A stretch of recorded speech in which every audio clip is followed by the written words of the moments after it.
Docteur Kara Bastiancic, bonjour. Bonjour. Alors, vous pouvez me dire sur quel objet portent vos recherches?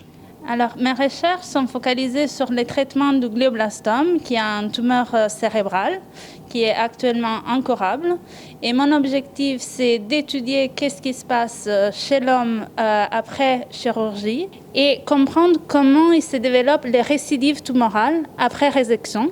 Sachez que le glioblastome est un cancer du cerveau qui touche en France environ 5000 personnes par an. Et dans 70% des cas, il conduit à une résection chirurgicale, c'est-à-dire au retrait de la tumeur. Mais dans le cas du glioblastome, il y a un gros « mais ». Mais le problème du glioblastome, c'est que c'est une tumeur très infiltrante dans le cerveau. Du coup, il y a toujours des cellules tumorales qui infiltrent et qui restent au niveau cérébral après chirurgie. C'est ces cellules-là qui vont amener à la formation des récidives et on ne connaît pas trop quel est le micro-environnement autour d'elles qui fait qu'elle soit si agressive et incurable. L'inflammation due à l'acte chirurgical va créer un micro-environnement composé de cellules tumorales résiduelles, mais aussi de cellules immunitaires.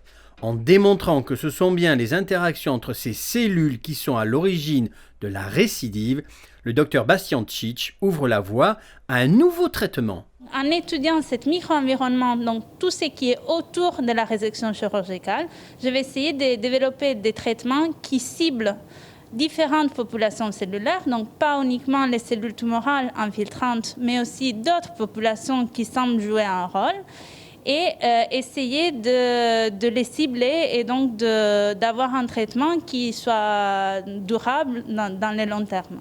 Le traitement sous forme de gel ou de patch inséré dans le cerveau au moment de l'opération s'appuie sur des nanovecteurs.